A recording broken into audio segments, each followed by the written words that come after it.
Tu sangre mi maldad lavó. Gracias, Cristo, fue satisfecha la ira de Dios. Gracias, Cristo, tu enemigo fui y hoy me siento a tu mesa. Gracias, Cristo.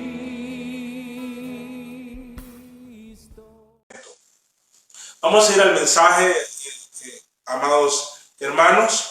Vamos a ir al libro de Juan. Yo quiero pedirle que por favor en sus casas tomen la palabra de Dios.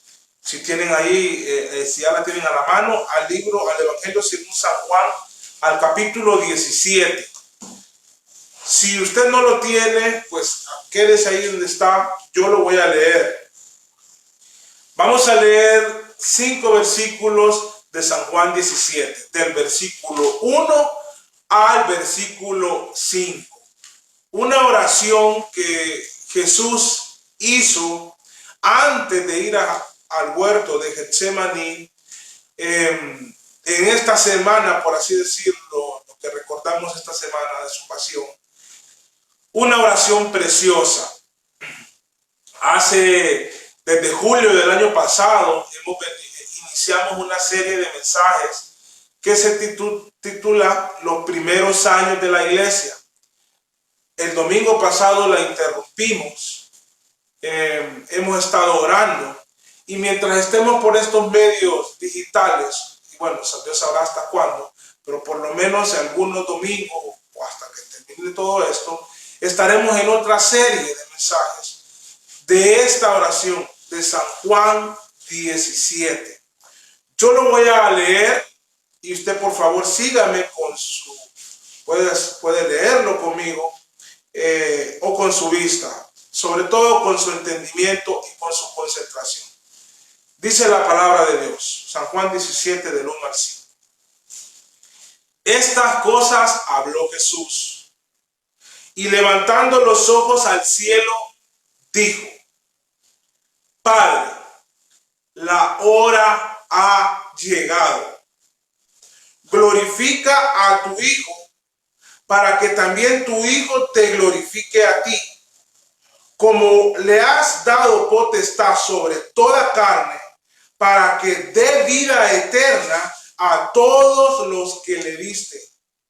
Y esta es la vida eterna, que te conozcan a ti, el único Dios verdadero, y a Jesucristo, a quien has enviado. Yo te he glorificado en la tierra, he acabado la obra que me diste que hiciese. Ahora, pues, Padre, glorifícame tú al lado tuyo con aquella gloria que tuve contigo antes que el mundo fuese.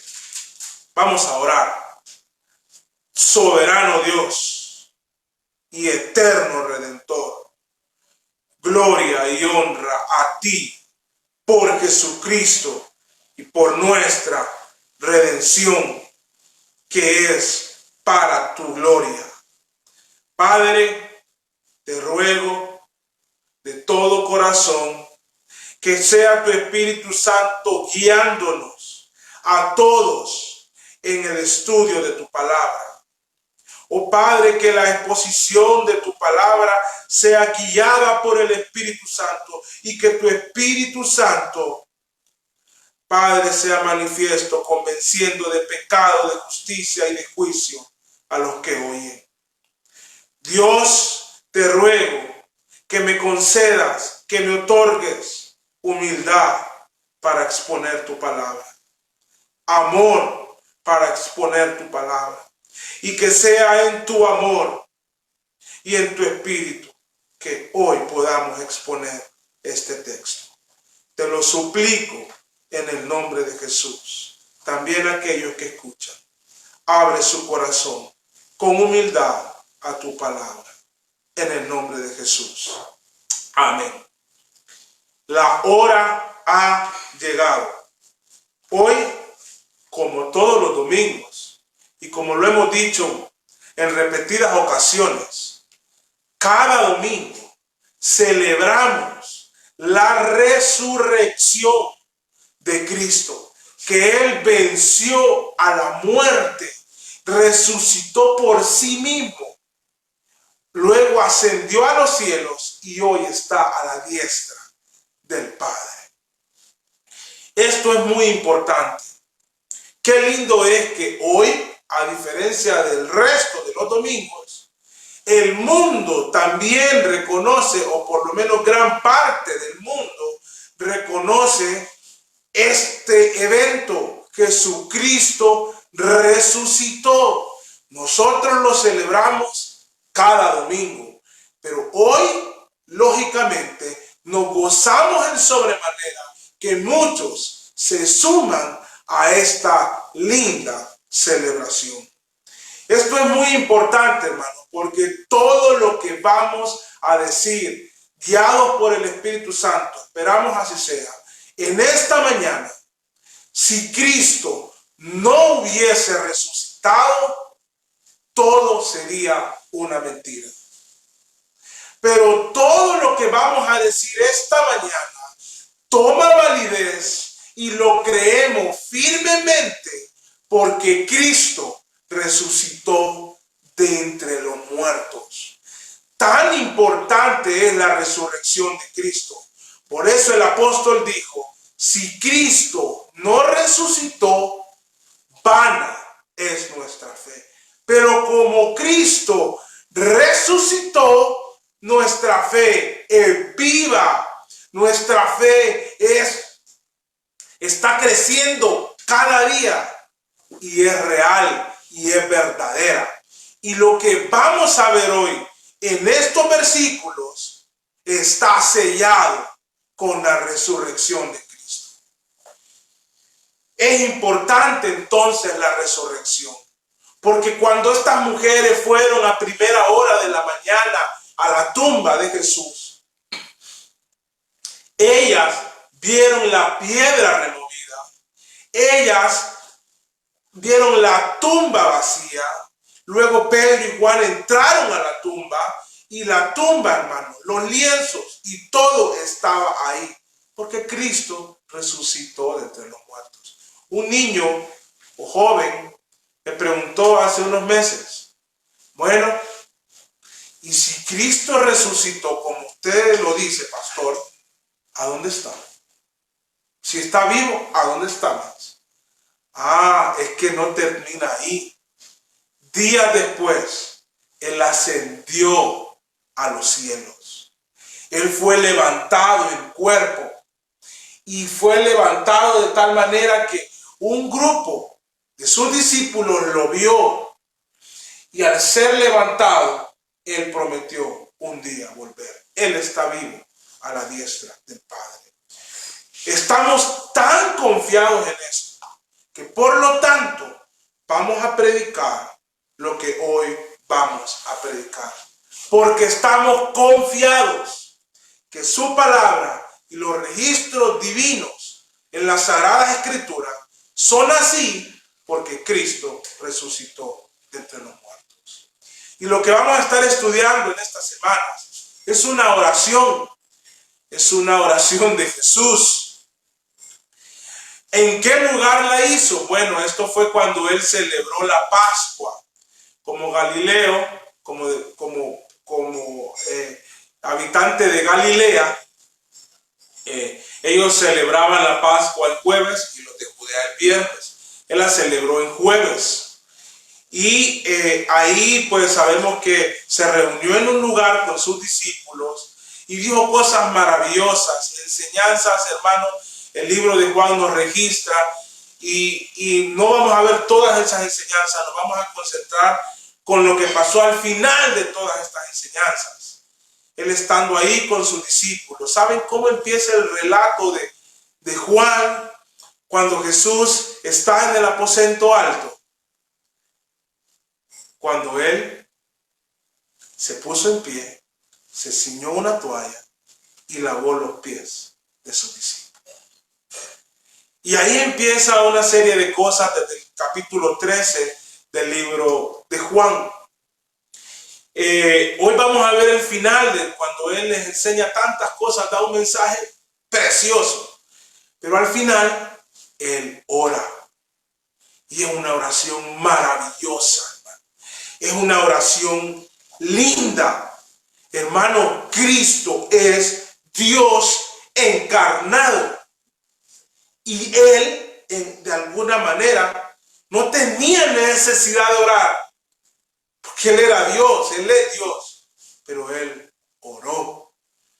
Qué bueno sería que pensando en esto, viéramos la importancia de que el pueblo de Dios tiene la oración y que debemos orar y buscar el rostro de Dios.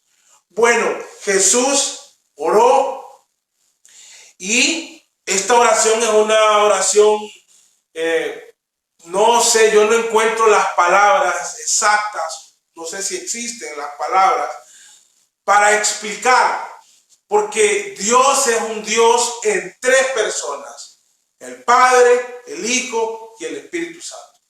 Y esta oración es de el Hijo al Padre. Es una plática entre dos personas de la Santísima Trinidad. O sea, es un evento maravilloso. Dios encarnado orando al Padre.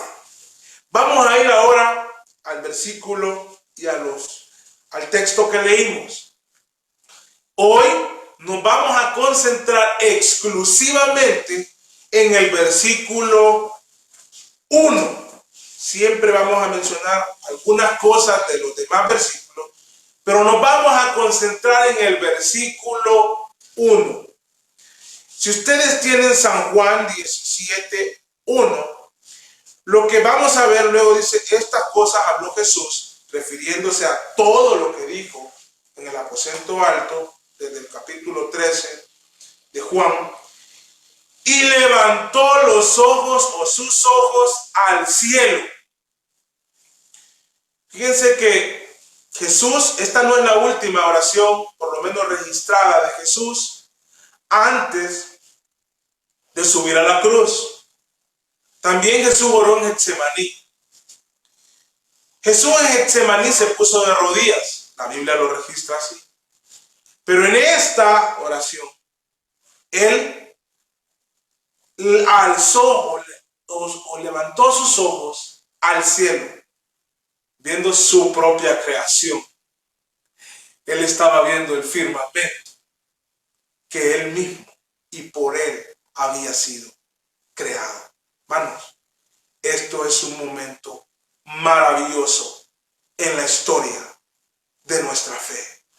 Cristo, ahí en el aposento, horas antes de subir a la cruz y algunos días antes de resucitar, alzó sus ojos o levantó sus ojos al cielo.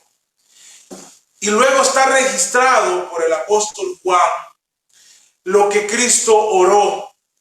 Y bendito sea el Señor en su perfecta gracia. Nos lo dejó revelado en su palabra. Una linda oración que no podemos llegar al fondo de estas inmensidades. No podemos llegar a alcanzar todo, porque, hermanos, de esta oración no sobra ninguna palabra. Es comunión divina, el Padre y el Hijo. Cada palabra no está ahí para llenar un espacio. Es una oración bellísima del Padre, del Hijo al Padre. Y lo primero que Él dice es Padre. Porque Jesucristo, en primer lugar, esa expresión no es como la decimos nosotros muchas veces en la oración. Muchas veces cuando uno está aprendiendo a orar y no está muy acostumbrado, usa algunas palabras refiriéndose a Dios como para llenar espacios, y cuando se quedó sin palabras en la oración. Y una de ellas es Padre, Padre nuestro, Padre celestial. Pero en el caso de Cristo no es por eso. Aquí sus palabras no son para llenar espacio. Él dice Padre porque Cristo determinó en algún momento de la eternidad encarnarse y someterse al Padre. Entonces Él está inicialmente reconociendo que voluntariamente, Él, como dice, si lo vemos en Filipenses 2, que dice, el cual siendo en forma de Dios, no estimó el ser igual a Dios como cosa a que aferrarse, sino que se despojó a sí mismo, tomando forma de siervo, hecho semejante a los hombres, y estando en la condición de hombre, fue obediente hasta la muerte y muerte de cruz. Entonces, en la misma palabra de Dios está revelado que Cristo fue obediente siendo Dios, porque mientras Él estuvo en este cuerpo, Él estaba de alguna manera, hermanos, Él estaba siendo obediente y siendo sometido al Padre. Entonces Él dice, Padre, pero Él, Cristo, es el mismo Dios. Y la segunda expresión nos refleja su divinidad. Vean que Él dice, Padre, la hora ha llegado. ¿A qué se está refiriendo Jesús en su oración cuando dice la hora ha llegado? El apóstol Juan está muy claro en esto. Y de hecho, en el capítulo 13, cuando empieza la narración de Jesús en el aposento alto, en el versículo exactamente el 1, dice, antes de la fiesta de la Pascua, sabiendo Jesús que su hora había llegado para que pasase de este mundo al Padre. O sea, Él ya sabía de antemano que había llegado su hora. ¿A qué se está refiriendo? Se está refiriendo a su muerte de cruz, expiatoria y sustitutoria por nosotros. Había llegado la hora de ser sacrificado como el Cordero de Dios que quita el pecado del mundo. Ahora bien, a esta hora, jueves por la noche, ¿quién sabía que Cristo el día siguiente iba a morir crucificado por usted y por mí? Solo Dios lo sabía. Los discípulos no lo sabían. Los discípulos sabían que ya Cristo era odiado por algunos y que querían matarlo. De hecho, Tomás, cuando Jesucristo va a ir allá a resucitar a Lázaro, dice, bueno, vamos a morir con él. Pero este pensamiento pudo haber cambiado en alguno de los discípulos cuando el domingo, antes de este jueves, ven a Cristo entrando en un pollino y todo un pueblo diciendo, Hosana, bendito el que viene en el nombre del Señor. Hosana al Hijo de David. Oh, ver toda esa multitud aclamándole. Bueno, aquí no lo van a matar. Aquí lo están adorando. Y pasaron los días y llegó el jueves, cuando Cristo está orando. Lo primero que podemos ver, solamente voy a decir dos cosas que he logrado ver en esta expresión, o que podemos ver, perdón, en esta expresión, es que esta expresión que dice, la hora ha llegado, manifiesta la omnisciencia de Cristo, que Cristo es Dios, Jesús es Dios, la segunda persona de la Trinidad. ¿Cómo sabía que su hora había llegado? ¿Cómo sabía él que iba a morir? ¿Cómo sabía él todo eso? De hecho, cuando está con los discípulos, él dice, uno de ustedes me va a entregar. ¿Cómo sabe él eso? De hecho, le dice a Judas, lo que vas a hacer, hazlo ya, hazlo pronto. Los demás pensaron que era comprar comida o dar algo de dinero para los pobres.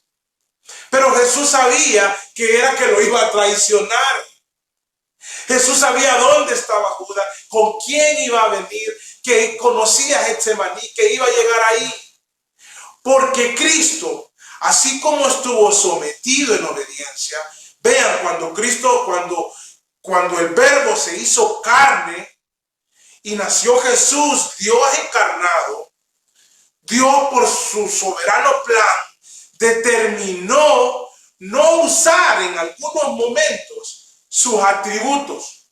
No que no los tenía, siempre los tuvo, pero en otros momentos sí los usó. Y esta oración es una muestra de que Cristo es omnisciente y solo hay un ser omnisciente, es decir, que lo sabe todo. Omnisciencia nos recibimos, que tiene todo el conocimiento, que todo lo sabe. Solo hay un ser que lo sabe todo, y ese ser es Dios, el Dios Trino, Padre, Hijo y Espíritu Santo. Y Cristo está diciendo, la hora ha llegado.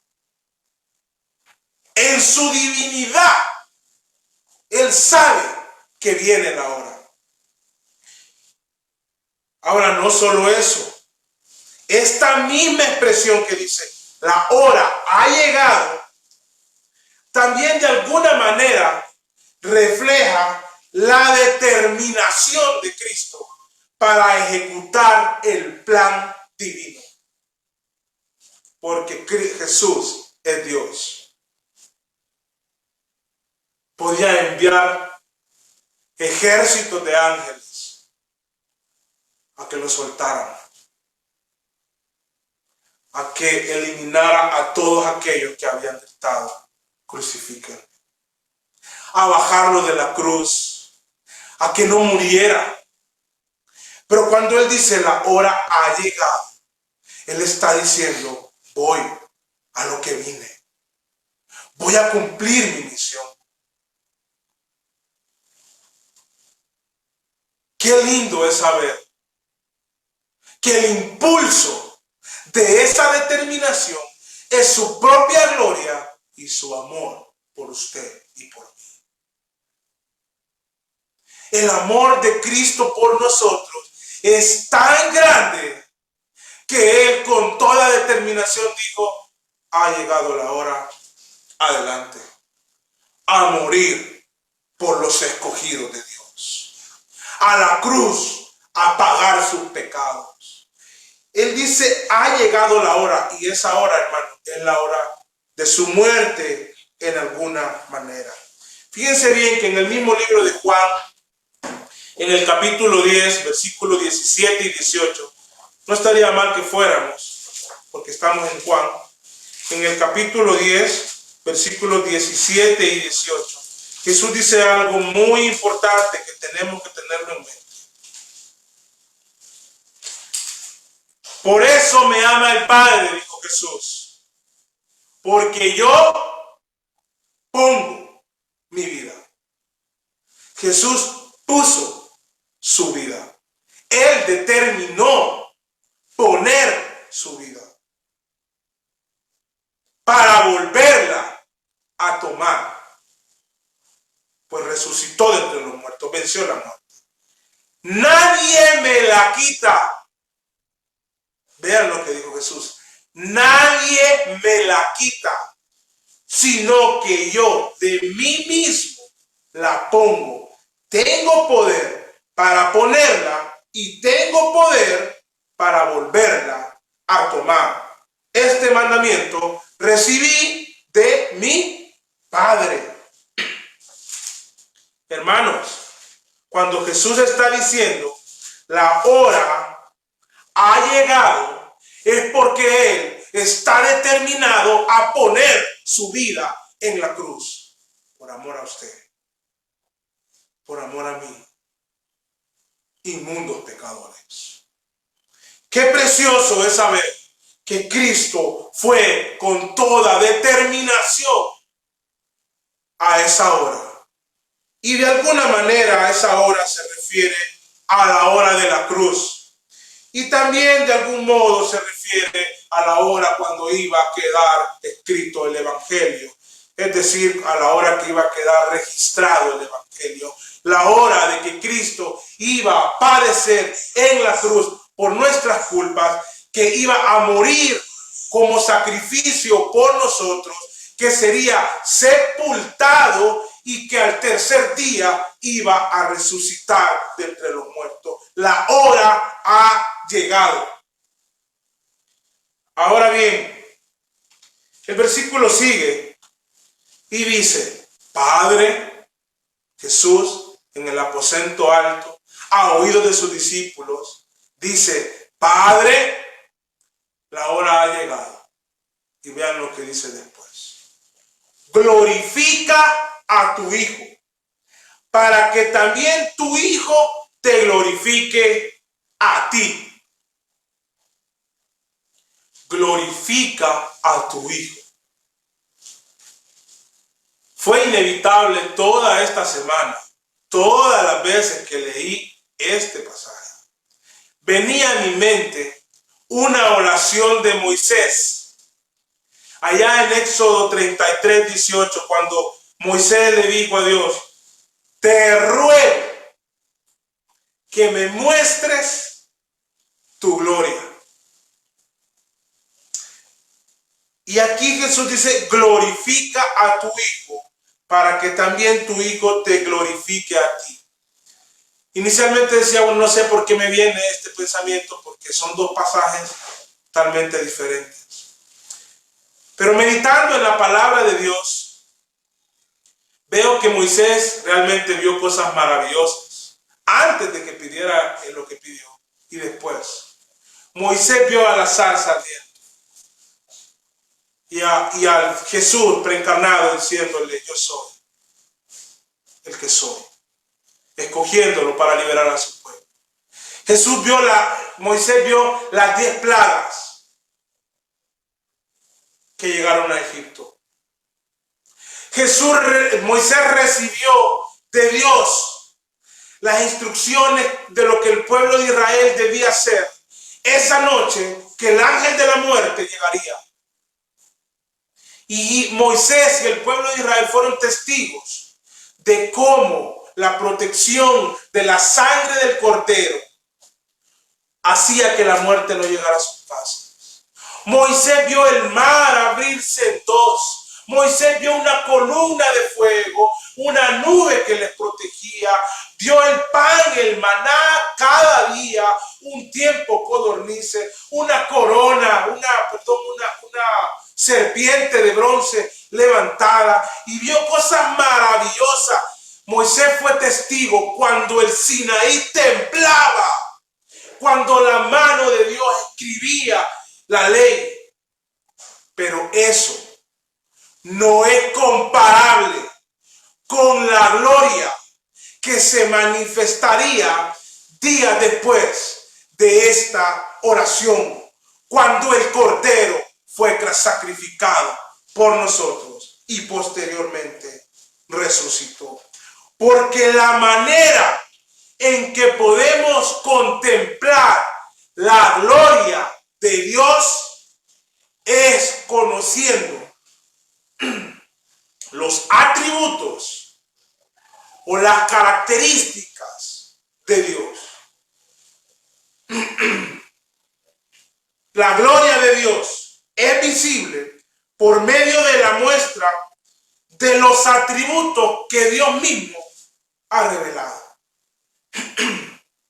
Y en esta mañana yo quiero, perdón hermanos, en esta mañana yo quiero que ustedes vean que la gloria de Dios solamente puede ser manifestada por la revelación de Dios de sus atributos.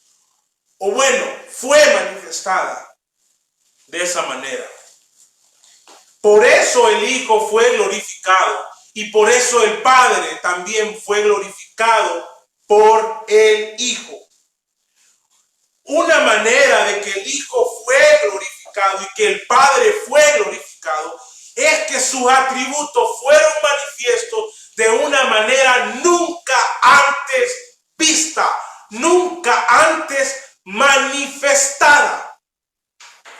Y déjeme explicarle esto. No puedo hablar en los minutos que tenemos de todos los atributos de Dios.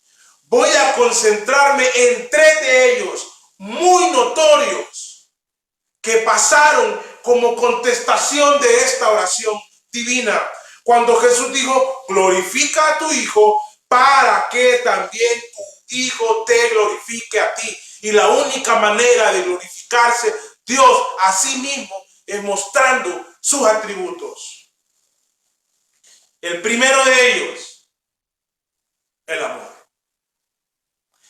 Si hay una muestra grande, más inmensa de amor, cuando el amor fue desplegado en toda su dimensión infinita, no hay otro momento histórico, nada comparable a la muestra de amor en Cristo Jesús, subiendo voluntariamente por pagar el precio de los pecadores. Dios muestra su amor para con nosotros en que siendo aún pecadores, Cristo murió por nosotros. Porque de tal manera amó Dios al mundo que ha dado a su Hijo unigénito para que todo aquel que en él cree no se pierda, mas tenga vida eterna. Un atributo revelado de manera descomunal en la cruz es el amor de Dios para usted. Y eso glorifica al Hijo y glorifica al Padre. Claro que sí. Dice la palabra de Dios allá en Tito, nos salvó no por obras de justicia que nosotros hubiésemos hecho, sino por su misericordia, por su benevolencia, hermano, por su amor. Si hay un lugar donde Dios fue glorificado y es glorificado por su amor, fue en la cruz.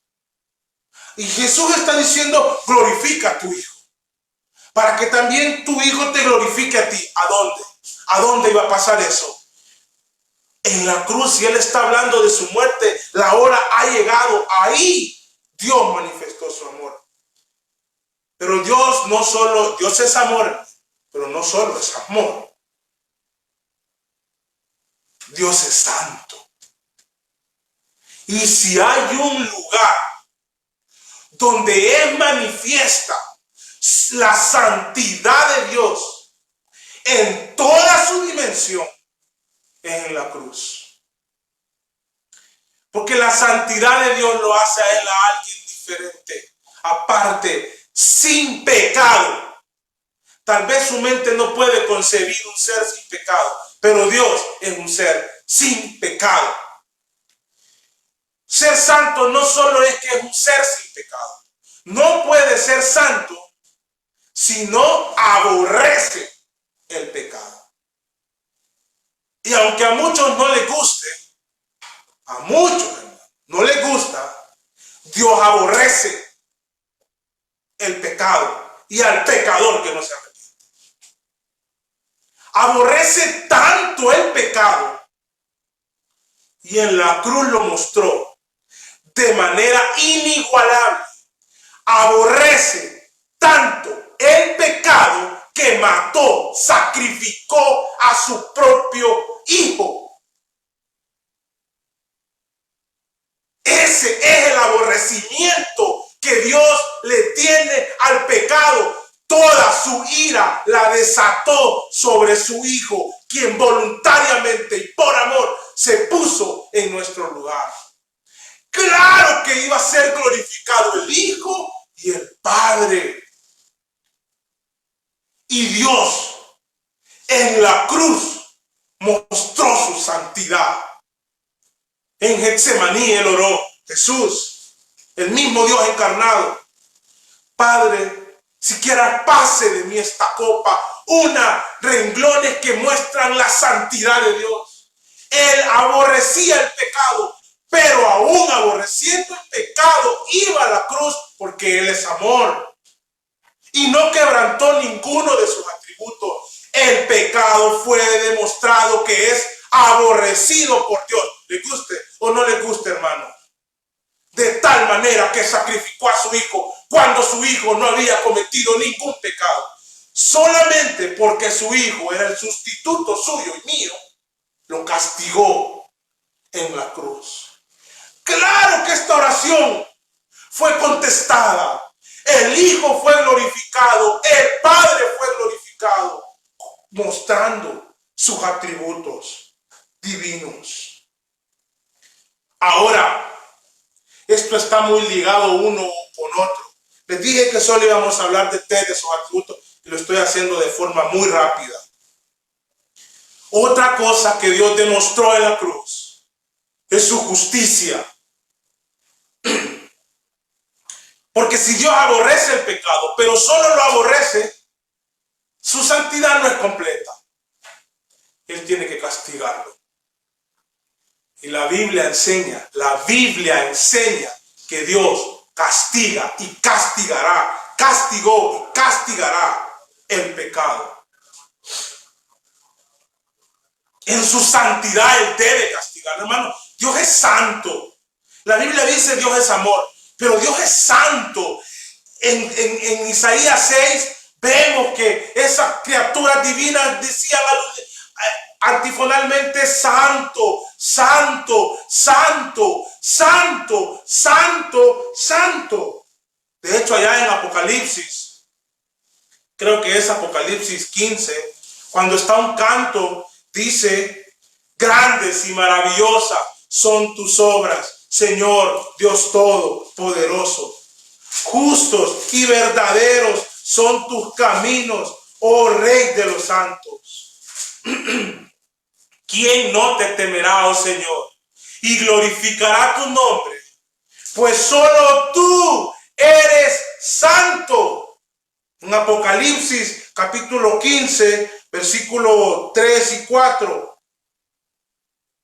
¿Quién no te temerá, oh Señor, y glorificará tu nombre? Pues solo tú eres santo, por lo cual todas las naciones vendrán y te adorarán, porque tus juicios se han manifestado.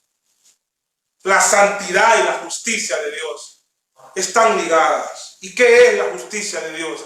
Que Dios no va a dejar el pecado sin castigo. Y si hay un lugar donde Dios demostró que no dejará el pecado sin castigo, es en la cruz, hermano.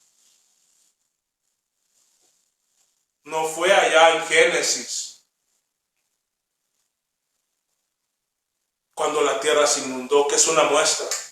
Pero el lugar donde mayor se puede ver la justicia de Dios es en la cruz.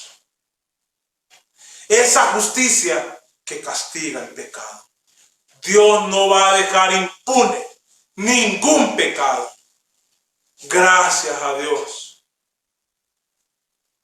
por su misericordia, por su benevolencia, por su gracia incomparable, que el castigo de mi pecado lo recibió Cristo.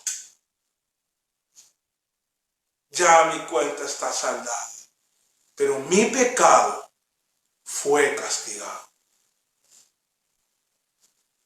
en Cristo Jesús, porque Dios es justo y su justicia fue manifiesta en la cruz. Y claro que su justicia manifiesta en la cruz contesta esta petición: glorifica a tu Hijo para que también tu Hijo te glorifique a ti. ¿Se imaginan un Dios que no castigue el pecado? No podría ser santo, no sería justo. Dios es amor y por amor subió a la cruz. Ahí miramos el mayor reflejo de su amor. Pero Dios es santo y en la cruz miramos el mayor reflejo de su santidad. Dios es justo y en la cruz miramos el mayor reflejo de su justicia. Dice la palabra de Dios, su justicia, Dios mostró con su justicia que es implacable. va a castigar a quien tiene que castigar. Gloria a Dios porque nosotros tuvimos un sustituto, hermano. Cuesta seguir pensando cuando uno medita en que tenemos un sustituto. Gloria a Dios porque lo tenemos. Su justicia es implacable y su justicia es poderosa. Porque así como nosotros pusimos todos nuestros pecados en nuestro sustituto Cristo nos otorgó también su justicia. Su justicia no solo es que castigó el pecado, sino que nos la dio. Y por eso tenemos entrada a su gloria. En segunda de Corintios 5:21, el versículo por excelencia en cuanto a este tema, dice, lo leo, hermano. Al que no conoció pecado, por nosotros lo hizo pecado, para que nosotros fuésemos hechos justicia de Dios en él. El pastor D.A. Carson dice, si desea ver cómo luce el juicio de Dios, ve a la cruz. Contempla lo que pasó en la cruz. Y si desea ver cómo luce el amor de Cristo, de Dios, ve a la cruz y mira cómo Él nos amó. Jesús está orando. Padre, la hora ha llegado. Él tiene el conocimiento que la hora ha llegado. Y Él va determinado a mostrar su amor, a mostrar su santidad, a mostrar su justicia. Hemos visto en este versículo, uno, que Cristo es Dios, pero que en su encarnación Él fue obediente hasta la muerte y muerte de cruz. Se sometió de alguna manera al Padre. Hemos visto en este versículo que en su oración Él muestra su conocimiento total al decir, la hora ha llegado. Hemos visto que también al decir esa expresión muestra su determinación de poner su vida por nosotros. Hemos visto que la manera que Dios y su Hijo son glorificados es mostrando sus atributos y que esos atributos fueron mostrados cuando la hora llegó, cuando subió a la cruz. Su amor, su santidad y su justicia, en esos tres hemos meditado. Pero lo dije en un inicio, todo eso que dije no tendría ninguna validez si Cristo no hubiese resucitado de entre los muertos. Pero como Cristo resucitó de entre los muertos, todo lo que está revelado en su palabra y hemos hablado en esta mañana es real. Qué lindo es que esta oración fue contestada. Les invito a leer la primera parte de esta oración, desde el versículo 1 hasta el versículo 5. Léanlo conmigo, por favor. Estas cosas habló Jesús. Y levantando los ojos al cielo dijo, Padre, la hora ha llegado. Glorifica a tu Hijo, para que también tu Hijo te glorifique a ti. Como le has dado potestad sobre toda carne, para que dé vida a todo lo que le diste. Y esta es la vida eterna, que te conozcan a ti, el único Dios verdadero, y a Jesucristo, a quien has enviado. Yo te he glorificado en la tierra. He acabado la obra que me diste que hiciese. Ahora, pues, Padre, glorifícame tú al lado tuyo con aquella gloria que tuve contigo antes que el mundo fuese. No sobra ni una palabra de esta oración. Hoy vamos a llegar hasta el versículo 1. Es posible, amados hermanos, así, o amigos que nos escuchan, así como llegó la hora de Cristo en que Dios sería glorificado, es posible que haya llegado su hora en que su vida en arrepentimiento también glorifique al Padre y al Hijo, su amor, su santidad y su justicia. Porque un alma arrepentida da gloria a Dios por el sacrificio de Cristo. Porque un alma arrepentida está poniendo toda su confianza en ese sacrificio cuando llegó la hora de Jesús. Invito a los que nos ven y nos escuchan a que vengan a Cristo. Este es el Cristo que nos redimió. Conózcanle, arrepiéntanse, reciban su amor, adoren su justicia y den gloria por su santidad. Y vivan comprometidos y siempre recordando que Él fue su sustituto. Vamos a orar, hermanos. Buen Dios y Padre de toda gloria, gracias por tu palabra revelada para nosotros. Oh Señor, si del otro lado hay alguien que tú con tu Espíritu Santo le estás llamando, doblégale de tal manera que se rinda al pie de la cruz, donde tu amor, tu santidad y tu justicia fueron manifiestas. Guíale al arrepentimiento. Con mi iglesia, Señor, Misión Bautista Berea, guíanos a exaltar siempre el nombre de Cristo, a predicar la cruz de Cristo, a darte gloria por Cristo y a celebrar la resurrección de Cristo. Que este mensaje nos impulse y nos guíe a vivir una vida de santidad y de amor. En el nombre de Jesús.